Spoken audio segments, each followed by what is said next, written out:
Hello viewers, आपको 2024 नया साल आप लोग को बहुत बहुत शुभ हो। हेल्दी रहिए, मेहनत करिए, खुश रहिए। मेरी आप सब लोगों को बहुत बहुत शुभकामनाएं अपने नए साल के लिए। और मैं doctor Sudhir Srivastava, eye surgeon, cornea and refractive surgeon, Sanai hospital Lucknow से। आज मैं एक बहुत इम्पॉर्टेंट क्वेश्चन जो मुझे एक व्यूअर ने पूछा है उसका मैं आंसर करूंगा। उन्होंने पूछा है कि क्लियर लेंस एक्सट्रैक्शन क्यों नहीं हम करा सकते, किसी भी हम लेज़र कराते हैं या हम लेंस लगवाते हैं फिर हमें कैटरैक्ट हो जाता है, हमें ऑपरेट कराना पड़ता है, क्यों ना हम पहले से ही लेंस को रिमूव करा दें जिससे हमें फ्यूचर में कैटरैक्ट भी ना हो, तो हमें एक ही सर्जरी से हमारी पूरी लाइफ निकल जाएगी। ये थॉटफुल है लेकिन इसमें बहुत सारी चीज़ें आपको जानकारी में नहीं है जो मैं आज उसके बारे में बताऊंगा। देखिए, क्लियर लेंस एक्सट्रैक्शन एक टेक्निक ज़रूर है रिफ्रैक्टिव के लिए, लेकिन ये मेन टेक्निक नहीं है। जब हम कॉर्निया आपका थिन है और हम लेज़र नहीं कर सकते, जब आपका अंदर एंटीचैम्बर स्पेस में एंटीचैम्बर में स्पेस नहीं है कि हम एक एक्स्ट्रा लेंस यानी हम ICL या फेकिक आईवल अंदर प्लेस कर सकते, उन कंडीशन में सेलेक्टेड पेशेंट्स में ही क्लियर लेंस एक्सट्रैक्शन किया जाता है। क्लियर लेंस एक्सट्रैक्शन के साथ आप ये ध्यान रखिए कि हमारा जो नेचुरल लेंस है उसके अंदर एक फ्लेक्सिबिलिटी है। जब हम दूर में हम क्लैरिटी देते हैं, अगर हम लेज़र करेक्शन करेंगे या हम ICL डालेंगे तो हम डिस्टेंस के लिए टारगेट करेंगे और फाइन फोकसिंग के थ्रू क्या एकोमोडेशन ऑन रहता है। 40s के बाद वो डिक्लाइन होना शुरू होता है, तब हमें एक्स्ट्रा ग्लासेस की ज़रूरत पड़ती है नियर के लिए। तब तक वो आपके फाइन फोकसिंग में वो आँख के अंदर का नेचुरल लेंस हेल्प करता है।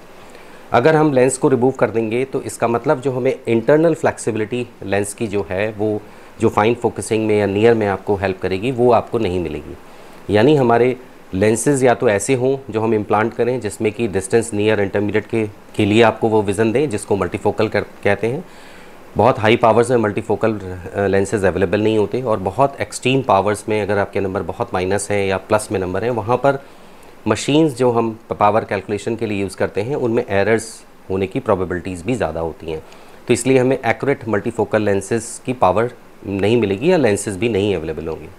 दूसरा, मल्टीफोकैलिटी में अपने नेगेटिव पॉइंट्स हैं जो मैंने पहले प्रीवियस वीडियोस में मैंने आपको बताए होंगे, जिसमें कि आप क्योंकि उसमें मल्टीपल सेगमेंट्स होते हैं, रिंग्स होती हैं, कंट्रास्ट आपका लूज़ हो जाएगा, डिम लाइट में या ब्राइट है फोकस लाइट में आपको हेलोज आएगा, ग्लेयर आएगा। इसलिए मल्टीफोकैलिटी कभी भी यंग एज में जब आपका रेटिना का रेजोल्यूशन बहुत हाई है, पिक्सल क्वालिटी बहुत हाई है, ऐसे में वो लेंसेज बहुत अच्छे ऑप्शंस नहीं होते। तो इसलिए हमें क्लियर लेंस एक्सट्रैक्शन उन पेशेंट्स में हम सेलेक्ट करते हैं जो ऑलरेडी 30s 40s की तरफ पहुंच रहे हैं और उनका एकोमोडेशन अब वीक हो गया है या वीक होने की स्टेज पर पहुंच गए हैं, वहाँ पे हम क्लियर लेंस एक्सट्रैक्शन प्रेफर करते हैं। यंग एज में क्लियर लेंस एक्सट्रैक्शन करने से एक आँख के अंदर पोटेंशियल स्पेस क्रिएट हो जाता है। उसकी वजह से जो विट्रस, जो आपके आँख के अंदर का फ्लूइड है, जो जेली फॉर्म में होता है, जो एक थिक जेली है आँख के अंदर, जो फिल्ड है आँख के अंदर का, वो उसका मूवमेंट की वजह से रेटिना में ट्रैक्शंस होते हैं। और रेटिना में ऐसे, क्योंकि हाई मायोपिक्स में हमेशा मायोपिक्स में पेरिफेरल डिजनरेशंस होंगे, उसमें ब्रेक्स होने की प्रोबेबिलिटी ज़्यादा होती हैं।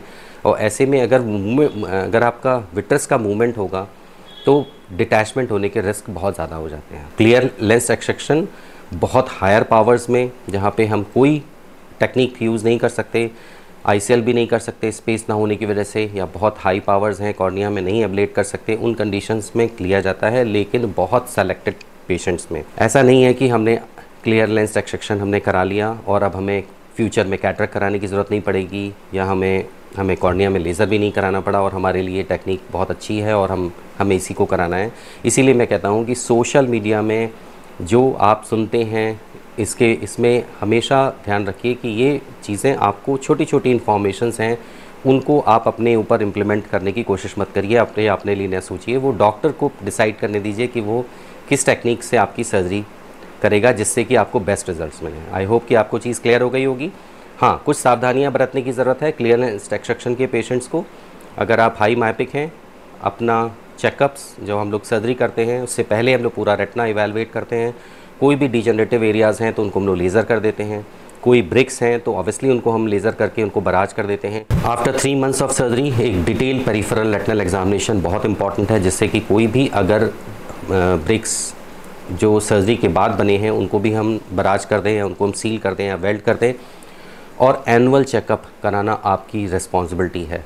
हाई मायोपिक्स में हमेशा एनुअल चेकअप की इंपॉर्टेंस है, स्पेशली अगर आपने क्लियर लेंस एक्सट्रैक्शन कराया है तो आपकी जिम्मेदारी और ज़्यादा हो जाती है कि आपके विट्रस में आपके जो डिजनरेशंस हैं, पेरिफेरल डिजनरेशंस रेटिना में हैं, और आपका विट्रस जो डिजनरेट हो गया है उसकी वजह से कोई भी ब्रेक्स अगर बने हैं तो उनमें हम उसको बराज करके चेक करते रहें। कोई इंपॉर्टेंट डाउटफुल एरिया है तो उनको हम लेज़र करके सील कर दें, जिससे कि डिटैचमेंट की प्रोबेबिलिटी ना हो, क्योंकि क्लियर लेंस एक्सट्रैक्शन में प्रोबेबिलिटी ऑफ डिटैचमेंट थोड़ा बढ़ जाता है। आई होप कि आपको क्लियर हुआ होगा। नया साल आप लोगों को बहुत बहुत शुभ हो, खुश रहिए, हेल्दी रहिए। चैनल को सब्सक्राइब करिए, आप लोग का बहुत प्यार मिल रहा है। बहुत सारे क्वेश्चंस आए हैं, मैं अभी आंसर नहीं कर पाया हूँ। मेरा नेक्स्ट वीडियो उन सारे क्वेश्चंस को एक साथ में आंसर करने का होगा, तो इसलिए प्लीज़ चैनल को नोटिफाई करिए, जिससे कि आपको जो नेक्स्ट वीडियोज़ आएँ उनकी नोटिफिकेशंस आपको मिलती रहें। नमस्कार।